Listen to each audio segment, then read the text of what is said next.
Have you ever felt the sting of betrayal so sharp it leaves you breathless? Imagine your ex-husband, the man who promised you forever, publicly humiliating you at the biggest gala of the year, just to impress his new, younger fiancée. He thinks you're nothing. He thinks he's won. But what he doesn't know is that the quiet, unassuming man helping you carry trays in the kitchen isn't just your new boyfriend. He's the billionaire who owns the very building they're standing in. And tonight isn't about charity. It's about revenge. You are not going to believe the twists in this story. Grab your popcorn, hit that subscribe button, and let's get into the scandal that shook New York City. The air inside Cipriani Wall Street smelled of expensive perfume, old money, and desperation. It was October 14th, 2024, the night of the annual Builders of Tomorrow Gala. It was the kind of event where a table cost $50,000, and the smiles were as tight as the facelifts. Jessica Mitchell adjusted the heavy silver tray in her hands, her knuckles white. She wasn't a guest. Not anymore. 3 years ago, she would have been wearing a gown from Oscar de la Renta, clutching the arm of her rising star architect husband, Gavin Sterling. Tonight, she was wearing a generic black vest, white button-down, and black slacks that were slightly too long. She was staff. "Champagne, madam?" Jessica asked, keeping her eyes lowered as she offered a flute to a woman dripping in diamonds.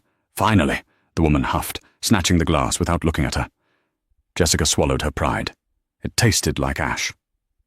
After the divorce, Gavin had made sure she was left with nothing but debt and a tarnished reputation. He had the high-powered lawyers. She had the bills. She had started her own boutique event planning and catering company, Mitchell's Table, from scratch. It was successful, but tonight they were short-staffed, and Jessica never shied away from the trenches. She was filling in for a sick server, praying she would remain invisible. Well, well, look what the cat dragged in. Or should I say, the help dragged out. The voice was unmistakable. It was a smooth baritone sound that used to whisper promises of forever into her ear. Now, it just sounded like a jagged knife. Jessica froze. She slowly lifted her head. Gavin Sterling stood there, looking every bit the Man of the Year nominee he was. His tuxedo was custom Tom Ford, fitting his broad shoulders perfectly. He had aged well in 3 years. Money tended to do that to people. But it was the woman on his arm who drew the eye. She was stunning, in the way a brand-new sports car is stunning. Blonde, maybe 24, wearing a red silk dress that left very little to the imagination. This was Tiffany, the upgrade.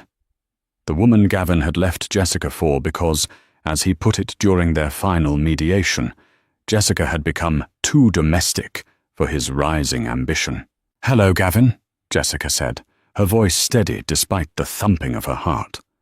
Gavin chuckled, a low, cruel sound. He swirled the scotch in his glass. "I heard Mitchell's Table was catering this. I didn't realize the CEO was also the busboy. Time's that tough, Jessica."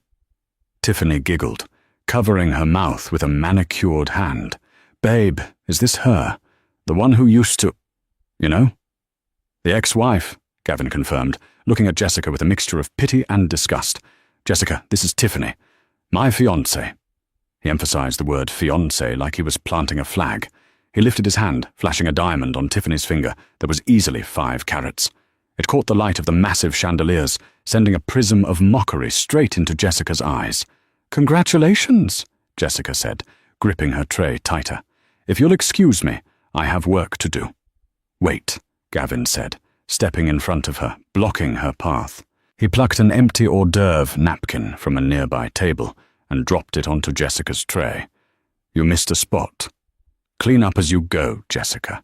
We wouldn't want the investors to think the service is as second-rate as the architecture used to be." It was a low blow. Jessica had been the one who designed the initial drafts for Gavin's firm. She was the silent partner, the creative mind he had exploited and then discarded.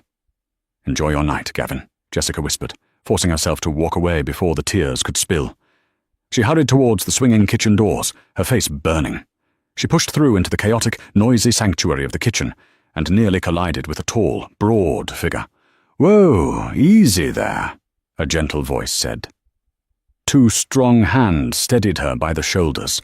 It was Liam Harrington. He was wearing a simple black suit, no tie, top button undone. He looked like a handsome, tired accountant, or maybe a high school history teacher. He had been dating Jessica for 6 months. They met at a farmer's market where he was arguing with a vendor about the price of heirloom tomatoes. He was sweet, quiet, and incredibly supportive. He was also, as far as Jessica knew, a freelance graphic designer who struggled to find steady work. He drove a beat-up 2015 Honda Civic and lived in a modest apartment in Queens.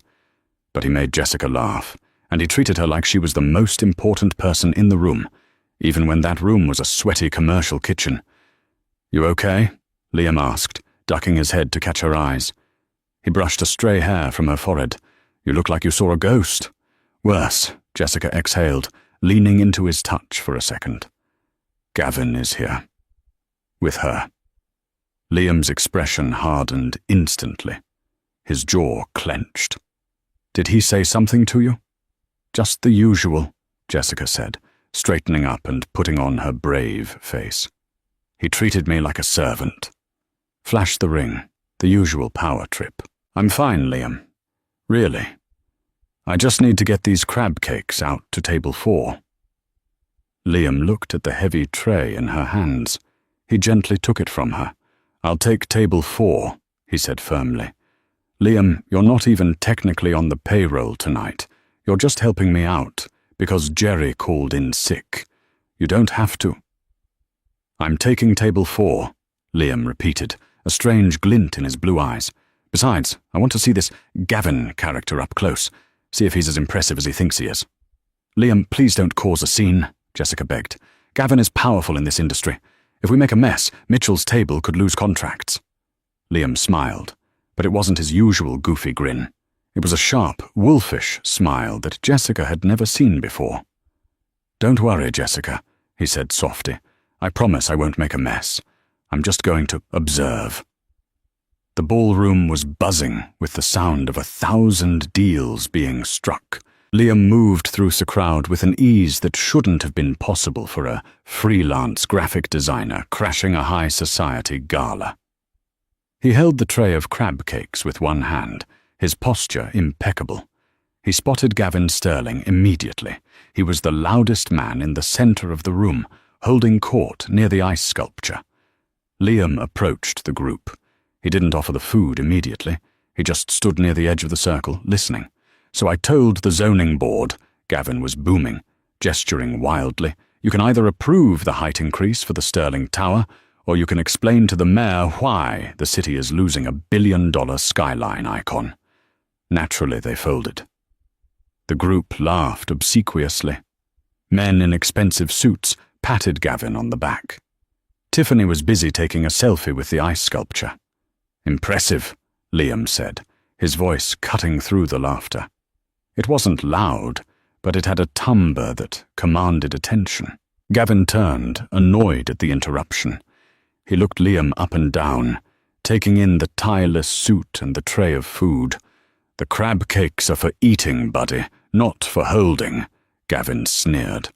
"Pass them around or get lost." Liam didn't move. "I was referring to your story. It takes a lot of confidence to strong-arm a zoning board. Usually that implies you have the capital to back up the threat." The circle went quiet. The air temperature seemed to drop 5 degrees. Staff didn't talk to guests like this. Gavin stepped closer to Liam, towering over him by an inch. "Excuse me? Do you know who I am?" "Gavin Sterling," Liam said calmly, "CEO of Sterling Architects, formerly married to Jessica Mitchell, the woman whose designs you used to launch your first 3 projects. I believe the Skyline Loft concept was hers, wasn't it?" Gavin's face turned a blotchy shade of red. "Who the hell is this guy?" he barked, looking around for security. "Is this one of Jessica's hires?" "Figures. Tiffany piped up, looking up from her phone. "Ew, is this her boyfriend? She told me she was dating some loser." Liam shifted his gaze to Tiffany. He didn't look angry. He looked amused. "I'm Liam, and yes, I'm dating Jessica. I'm helping her out tonight." Gavin burst out laughing. It was a loud, barking sound that drew eyes from the surrounding tables. "Oh, this is rich. This is perfect. Jessica is back in the kitchen, and her boyfriend is a waiter. I knew she had low standards, but this is a new low. Tell me, Liam, what do you do when you aren't passing hors d'oeuvres? Drive Uber? Sell insurance?" "I'm in asset management," Liam said vaguely. "Asset management?" Gavin howled, slapping his knee. "That means he works at a bank teller window. Listen, pal, here's a tip." Gavin reached into his pocket and pulled out a crisp $100 bill. He shoved it into the breast pocket of Liam's jacket. "Take this. Go buy yourself a tie. And tell Jessica to try harder next time. Honestly, it's embarrassing for me to see her like this. It reflects poorly on my past judgment." Liam looked down at the $100 bill. He slowly pulled it out of his pocket. He held it up to the light, inspecting it. "You know, Gavin," Liam said, his voice dropping to a low, dangerous register, "there's an old saying in my family. The louder the man, the smaller the bank account. You're making a lot of noise tonight." "Security!" Gavin shouted, snapping his fingers. "Get this clown out of my face before I buy the catering company and fire him myself." 2 large security guards started moving towards them. Liam didn't flinch. He placed the tray of crab cakes onto a nearby high-top table. He dusted off his hands. "No need," Liam said. "I was just leaving to check on the main course. But enjoy your night, Gavin. I have a feeling it's going to be one you'll never forget." Liam turned and walked away, leaving Gavin fuming but triumphant. "Unbelievable," Gavin muttered to his circle. "The audacity of the poor. It's like a disease." Back in the kitchen, Jessica was frantically plating the filet mignon. She looked up as Liam swung back in. He looked unbothered, but there was a tension in his shoulders. "What happened?" Jessica asked, rushing to him. "I heard shouting." "Nothing," Liam said, picking up an apron and tying it around his waist. "Just met the ex. Charming guy. I can see why you divorced him." "Liam, did he do something? Did he hurt you?" Liam paused. He looked at Jessica, really looked at her. He saw the fatigue in her eyes, the years of feeling less than, the fear that Gavin would always win.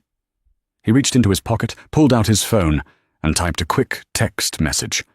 "Recipient, Arthur Penhaligon. Legal. Message, execute the acquisition, the Sterling portfolio. Tonight." He put the phone away and smiled at Jessica. "He didn't hurt me, Jessica, but I think he's about to have a very bad indigestion." "What does that mean?" "It means," Liam said, grabbing 2 plates of filet mignon, "that the show is just starting. Come on. The speeches are about to begin, and you need to be in the room for this." "Me?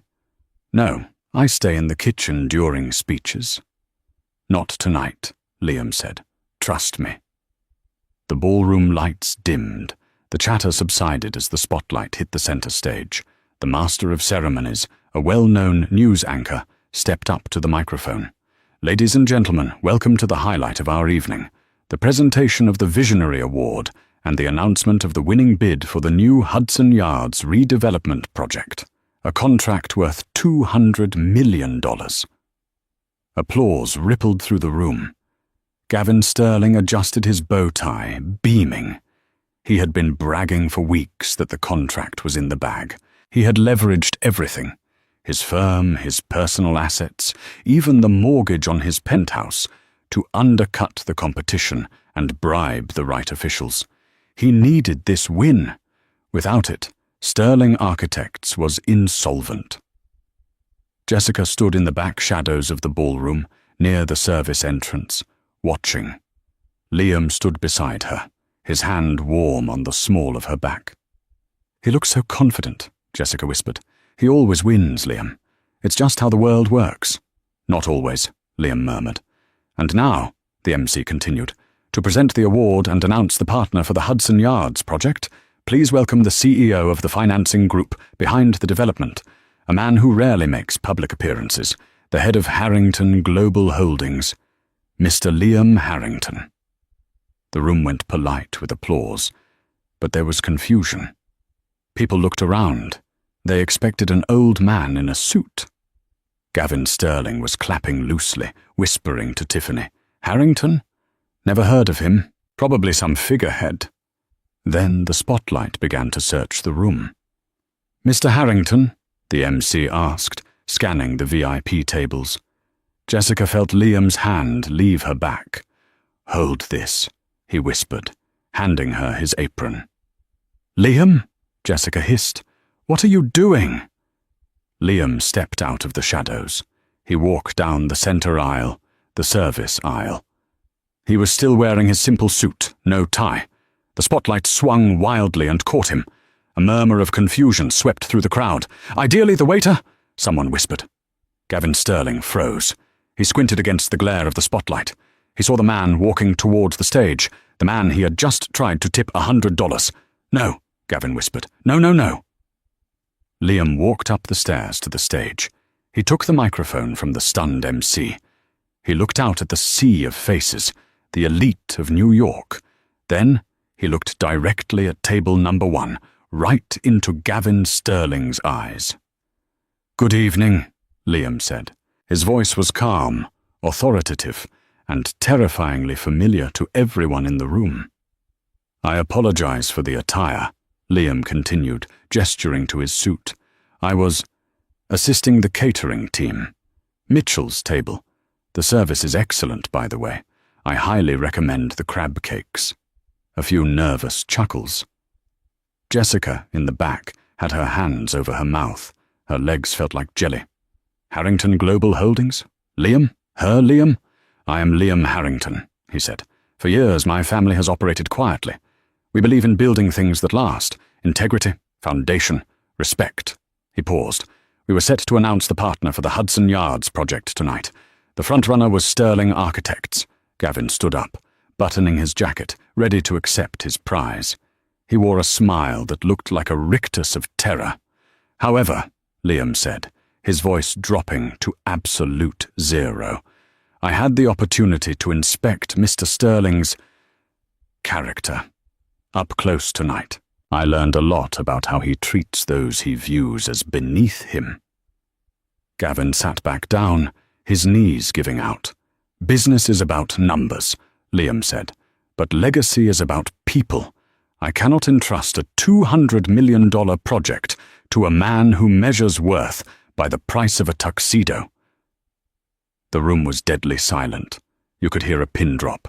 Therefore, Liam announced, Sterling Architects is disqualified from the bidding process, effective immediately. Gavin jumped up. You can't do this. We have a verbal agreement. I have investors.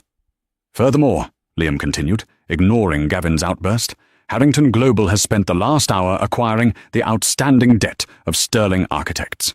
As of 10 minutes ago, I am not just your potential client, Mr. Sterling. I am your principal creditor.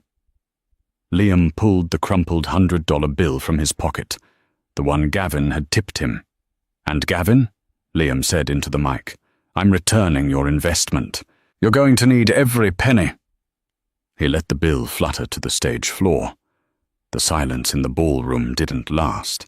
It shattered into a cacophony of whispers, gasps, and the frantic clicking of camera shutters. Phones were raised like a salute of digital judgment, recording the fall of the king of architecture. Liam walked down the stairs from the stage. He didn't look at the crowd. He didn't look at the furious investors who were already frantically texting their lawyers. He walked straight to the back of the room, into the shadows where Jessica was standing, clutching his dirty apron like a lifeline. She looked at him as if he were a stranger. The man she knew wore flannel shirts and worried about the price of gas.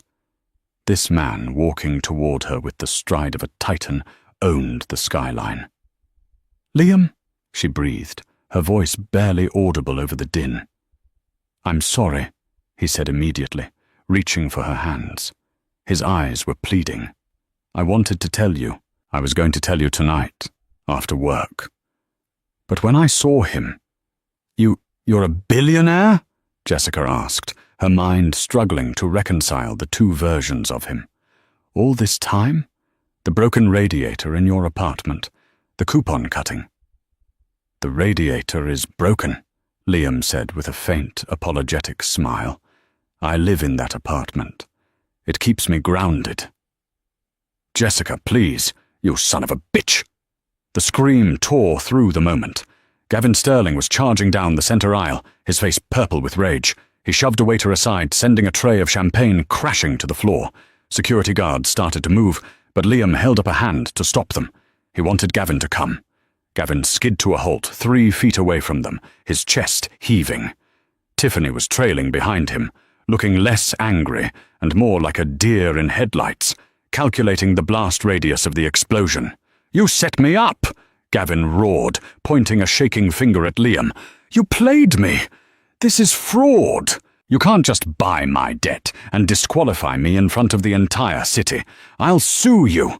I'll bury you!"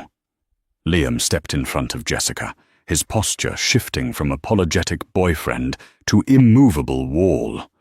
"You're welcome to try, Gavin," Liam said coldly. "But my legal team is larger than your entire firm. And unlike you, they play by the book. You leveraged your assets 120% to bid on Hudson Yards. You falsified occupancy rates on your current buildings to secure the loans. That's bank fraud, Gavin. I didn't set you up. I just turned on the lights." Gavin sputtered, his eyes darting around the room. He saw his peers, people he had bullied and bragged to for years, watching him with mixture of schadenfreude and disgust. He turned his venom on Jessica. "You knew!"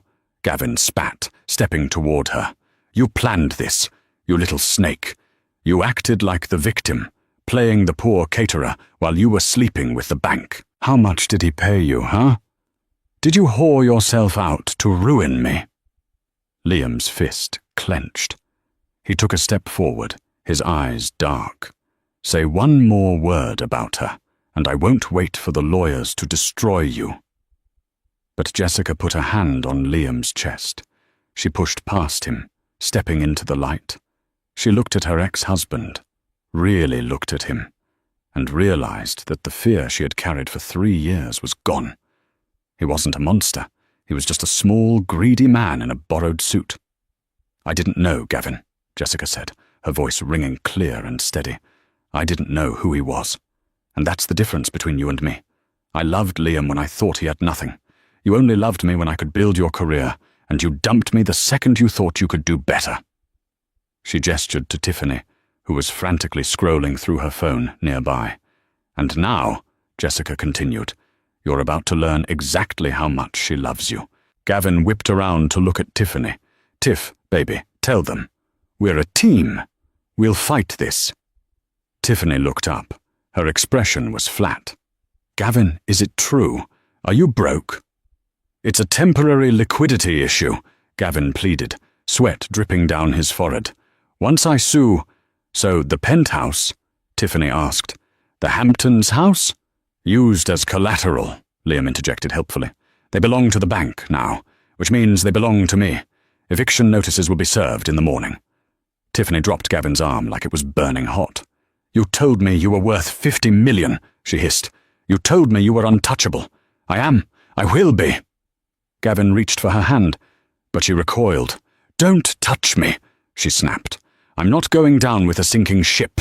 I have a modelling career to think about. I can't be associated with a fraud." She turned to Jessica. "He's all yours, sweetie. Though honestly, you can keep the waiter Billionaire. This one is expired goods." With a hair flip that deserved an award of its own, Tiffany turned on her red-soled heels and marched out of the ballroom, leaving Gavin standing alone in the wreckage of his life. The room was silent again. Gavin looked around, his breathing ragged. He looked at Jessica, hoping for a shred of the old sympathy, the soft-hearted woman he had manipulated for a decade. "Jessica," he croaked, "you can't let him do this. We were family." Jessica looked at him with pity, But it was the cold, distant pity one feels for roadkill. "We were never family, Gavin," she said softly. "I was your stepping stone, and you just ran out of steps." She turned to Liam. "Get me out of here, please." Liam nodded. He put a protective arm around her shoulders and guided her towards the exit. The crowd parted like the Red Sea. No one dared to speak to Liam Harrington, but every eye was glued to Jessica Mitchell, the woman who had walked in a servant and was walking out a queen. As they reached the doors, Gavin screamed one last, desperate threat. "This isn't over. I know things. I know about the blueprints. Jessica, you hear me? If I go down, I'm taking your little catering business and your reputation with me." Jessica stiffened for a second, but she didn't look back. The doors swung shut, sealing the noise and the toxicity behind them. But out on the cool New York sidewalk, the reality of the night hit her. She pulled away from Liam's touch, wrapping her arms around herself. "Jessica?" Liam asked gently. "Don't," she whispered. "Just don't. You lied to me. For 6 months. Every day." "I didn't lie about how I feel," Liam said, his voice desperate. "You lied about who you are," Jessica said, tears finally spilling over. "I fell in love with a struggling graphic designer. I don't know who you are, Liam Harrington, and I don't know if I can trust you." She hailed a cab before he could stop her. "Jessica, wait. Let me drive you home." "No," she said, opening the cab door. "I think you've done enough driving for one night. Stay away from me, Liam. I need to think."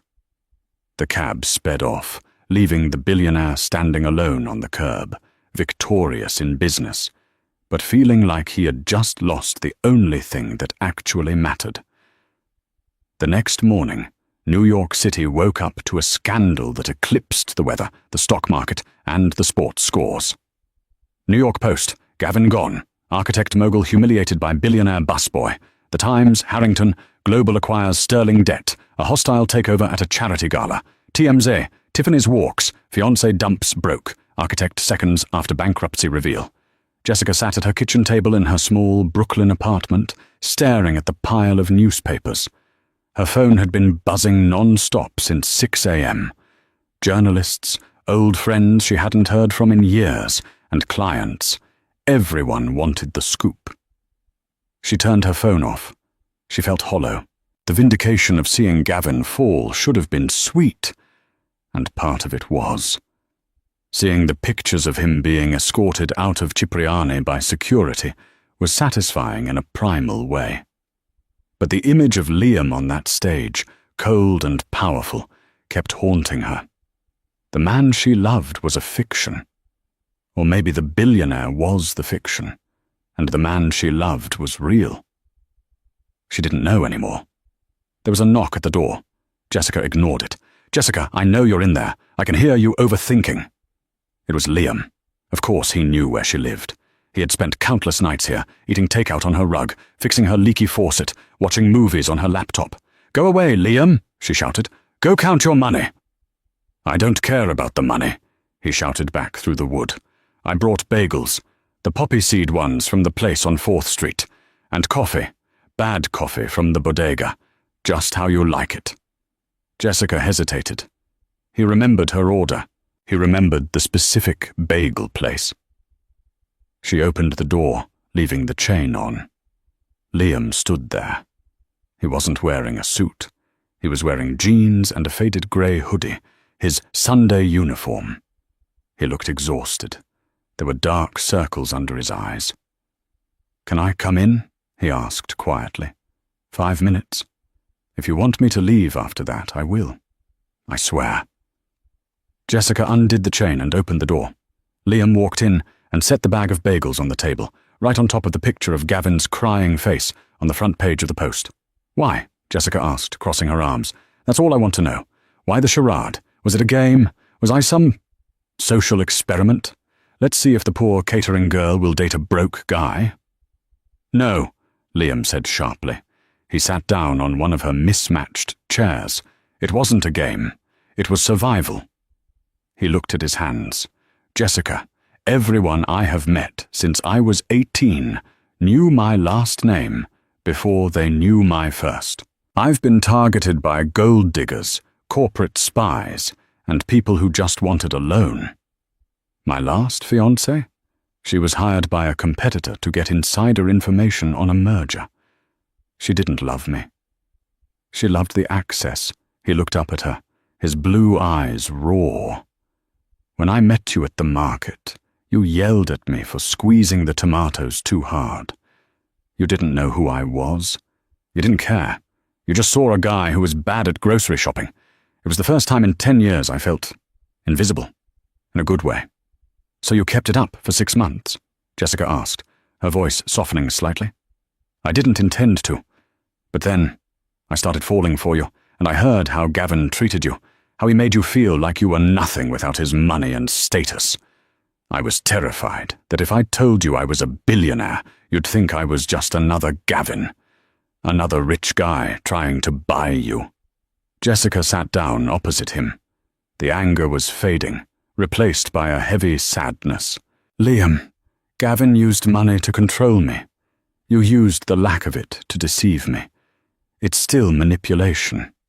I know, Liam whispered. I know that now, and I'm sorry. I should have trusted you, but last night, when I saw him humiliate you, I couldn't play the part anymore. I had to burn his world down to protect yours. Jessica looked at the bagel bag. She reached out and took a coffee. It was lukewarm and tasted like burnt hazelnuts. It was perfect. You really bought his debt? She asked. Every cent. He's finished, Jessica. He can't hurt you anymore. Jessica let out a long, shaky breath. He said something. As we were leaving, he said he knows about the blueprints. He threatened my business. Liam frowned. What blueprints? When we were married, Jessica explained, I did a lot of the initial sketches for his firm, but I never signed any contracts. I was his wife. I trusted him. He put his name on all my work. If he claims that I'm using his intellectual property for my event designs, even though they're mine, he could sue me. He could freeze my accounts. Mitchell's Table is just starting to turn a profit. A lawsuit would bankrupt me in a month. Liam's eyes hardened. The shark from the gala was back, just for a second. He won't get the chance. I have lawyers who— No, Jessica interrupted firmly. No more billionaire rescues. If Gavin comes for me, I have to handle it. I can't trade one controlling man for a powerful savior. I need to know I can stand on my own feet. Liam looked at her with a mixture of frustration and admiration. Okay, I respect that. But at least let me— His phone rang. He ignored it. It rang again. Then Jessica's landline, which nobody ever called, started ringing. Liam looked at his screen. His face went pale. What? Jessica asked, feeling a knot of dread in her stomach. It's my head of legal, Liam said, and the police. The police? Why? Gavin, Liam said, standing up. He's not at his office. He's not at his apartment. He's missing. And apparently before he vanished, he uploaded a video to YouTube. A video? Liam tapped his screen and turned it toward Jessica. On the screen, a disheveled, manic-looking Gavin was sitting in a dark room. He was holding a stack of papers. You think you won, Harrington? Gavin's voice on the video was raspy, unhinged. You think you can steal my life and my wife? Well, I have a surprise. Jessica Mitchell isn't just a caterer. She's a thief. These documents prove she stole proprietary designs from sterling architects to build her little party planning business. And worse, she embezzled money from our joint accounts to fund it. Jessica gasped. That's a lie. He drained the accounts. On the screen, Gavin leaned into the camera, his eyes wide and crazy. I've sent the evidence to the district attorney, and I've sent a copy to every client of Mitchell's Table.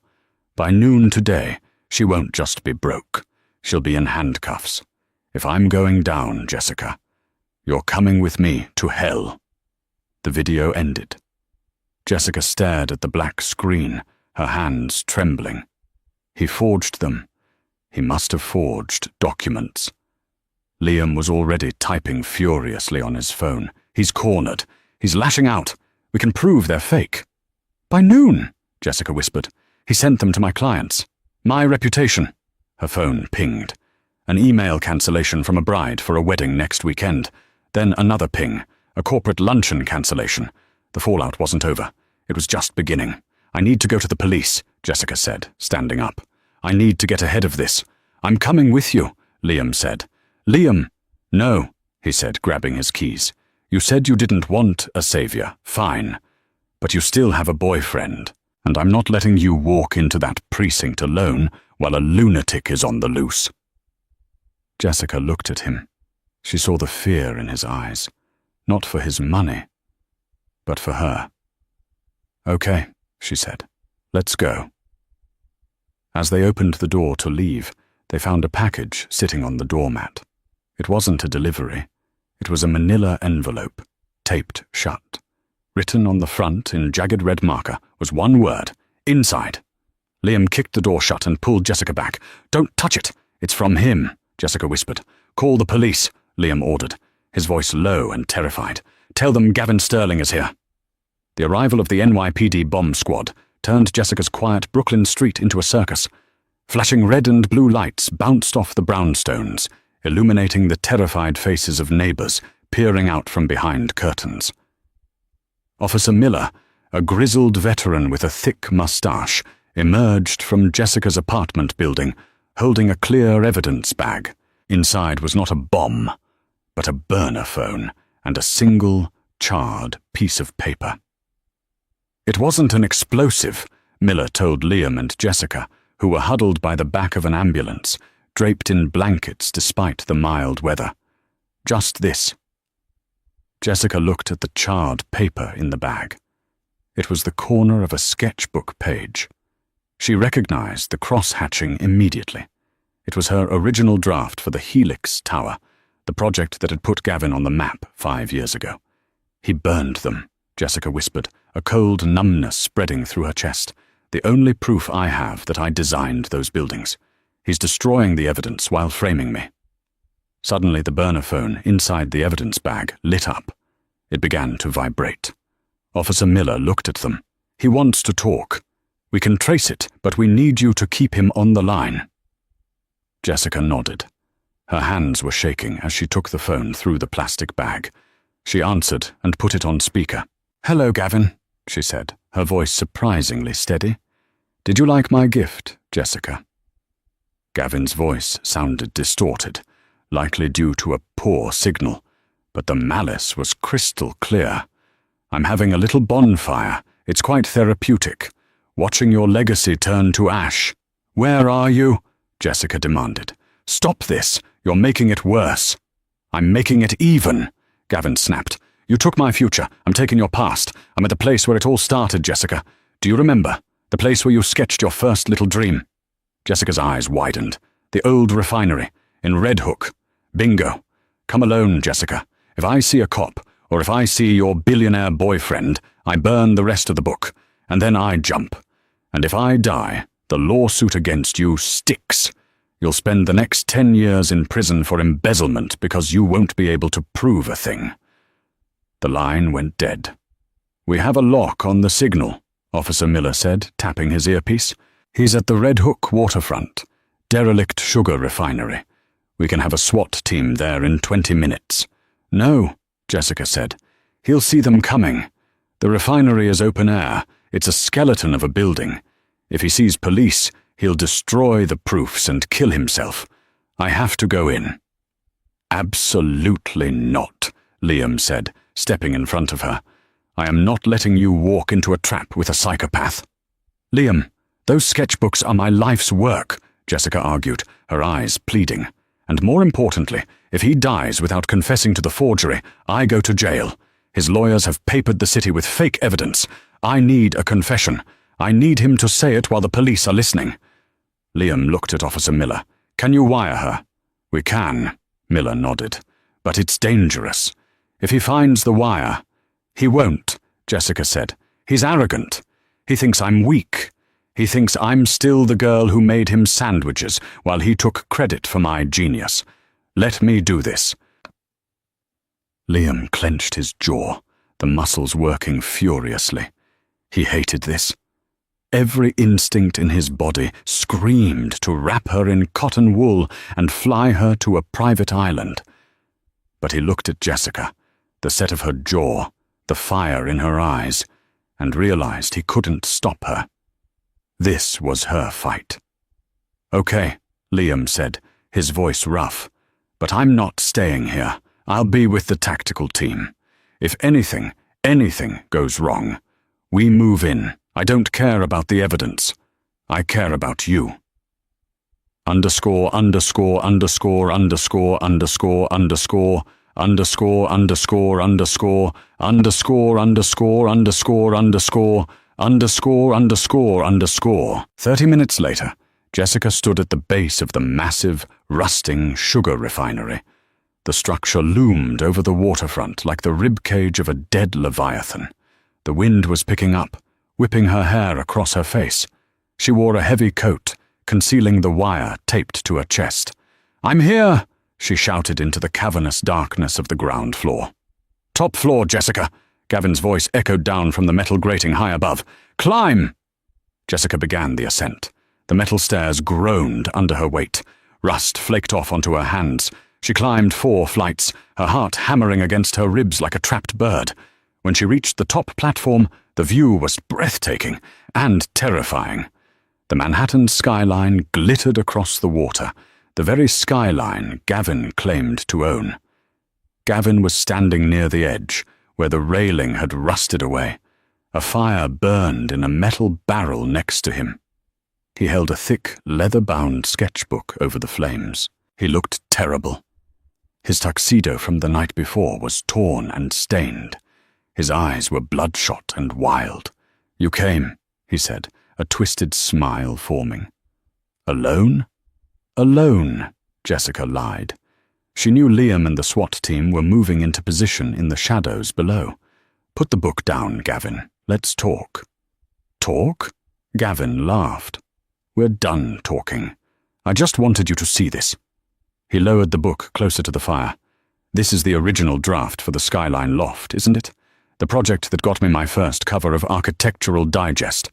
"It's my design," Jessica said, stepping closer. "You couldn't figure out the load-bearing walls. I did it for you. And who cares?" Gavin spat. "I sold it. I built the firm. I did the work." "You did nothing but lie," Jessica yelled, playing to the wire. "Just like you're lying about the embezzlement. You forged those bank documents, didn't you? You framed me because you're broke. Of course I forged them." Gavin screamed, his voice carrying over the wind. "It took me all night. I hacked your cloud account, planted the transfers, and printed the logs. It's a masterpiece, really. Better than any building. When I'm dead, the police will find proof that you stole $3 million. You'll be ruined, Jessica. Just like me." "Got it." Officer Miller's voice crackled in Jessica's tiny earpiece. "We have the confession. Move back, Jessica. We're moving in." Jessica took a step back. "It's over, Gavin. You just confessed on a police wire." Gavin froze. His eyes widened. He looked at her chest, then at the shadows moving on the stairs below. "You bitch," he whispered. He didn't throw the book into the fire. He threw it at Jessica. As she instinctively raised her hands to catch it, Gavin lunged. He wasn't trying to escape. He was trying to take her with him over the edge. He tackled her, the force driving the air from her lungs. They slammed onto the rusted metal grating. Jessica screamed as she felt her legs dangle over the precipice. The dark water of the East River churned 100 feet below. "If I go, you go!" Gavin shrieked, his hands clamping around her throat. "Get off her!" Liam's voice was a roar of pure fury. He hadn't waited for the SWAT team. He had sprinted up the back stairs. Liam collided with Gavin, ripping him off Jessica. The two men rolled across the gritty floor, punching and grappling. Gavin was desperate, fighting with the strength of a madman, but Liam was younger, stronger, and fueled by a terrifying rage. Liam pinned Gavin to the ground, his fist raised. "Liam, don't!" Jessica screamed, scrambling to her feet, clutching the rescued sketchbook. "Don't kill him, he's not worth it!" Liam froze. His fist hovered inches from Gavin's bloody face. He looked at Gavin, pathetic, broken, weeping on the floor. "You're right," Liam panted, standing up and backing away. "He's nothing." Gavin scrambled backward, towards the edge. "I'm not nothing. I built this city. I am Sterling Architects." "Gavin, stop!" Jessica cried out. But Gavin was looking past them, at something only he could see. A legacy that never existed. He took another step back, his heel hitting empty air. He teetered. Liam lunged forward to grab him. He caught Gavin's sleeve. For a second, they held there, the billionaire holding the man who tried to destroy him. Gavin looked at Liam, then he looked at Jessica. "The foundation," Gavin whispered, a strange clarity returning to his eyes. "Check the foundation of the helix." Then Gavin yanked his arm back. The fabric tore. Liam fell backward onto the grating. Gavin fell into the night. There was no scream, just the splash of water far below. 3 days later, the police had ruled Gavin's death a suicide. The recording from the wire cleared Jessica of all charges immediately. The embezzlement case was closed before it even opened. Jessica sat in the conference room of Harrington Global Holdings. It was a glass-walled fortress in the sky, very different from her cozy kitchen. Liam sat at the head of the table, looking like the CEO he was. He wore a crisp navy suit. He looked tired. "Why am I here, Liam?" Jessica asked. "I have a business to rebuild. I have clients to apologize to." "We need to talk about Gavin's last words," Liam said. He slid a thick file across the polished mahogany table. "Check the foundation of the helix." Jessica frowned. The Helix Tower. That was his first big residential project. People have been living there for 4 years.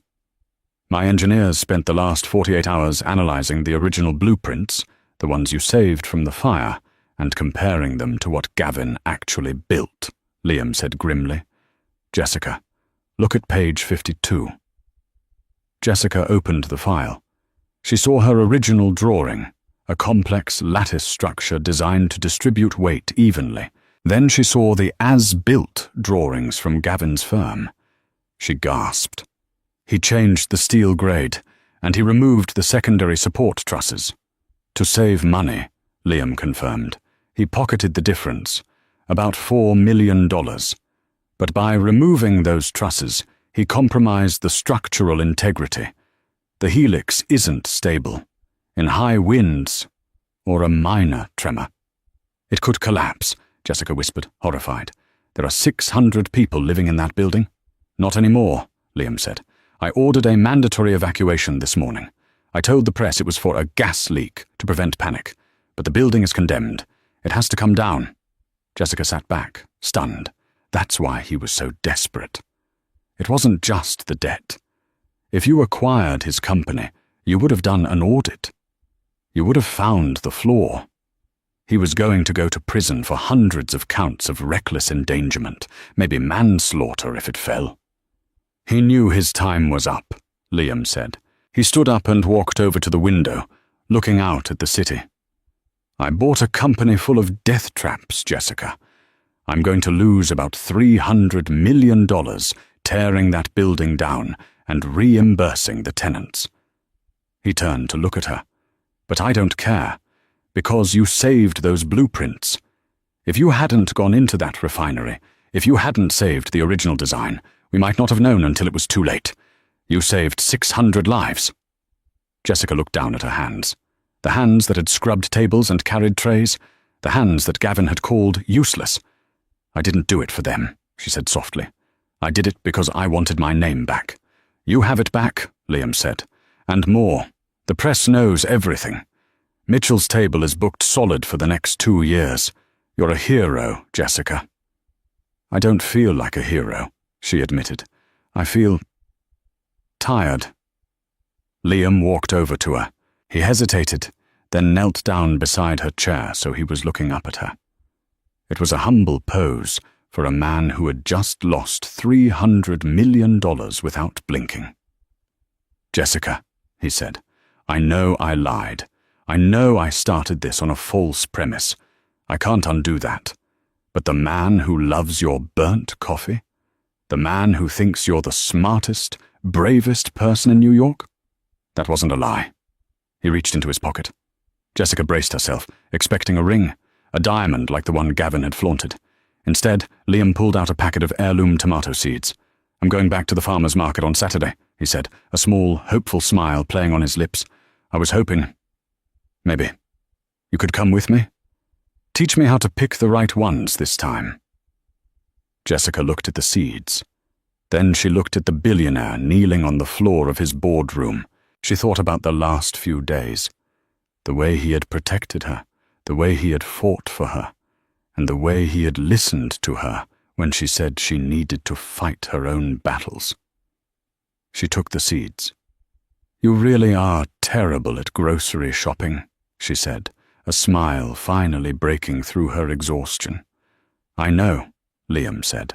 "That's why I need a partner. In everything." Jessica stood up, pulling him up with her. She didn't kiss him.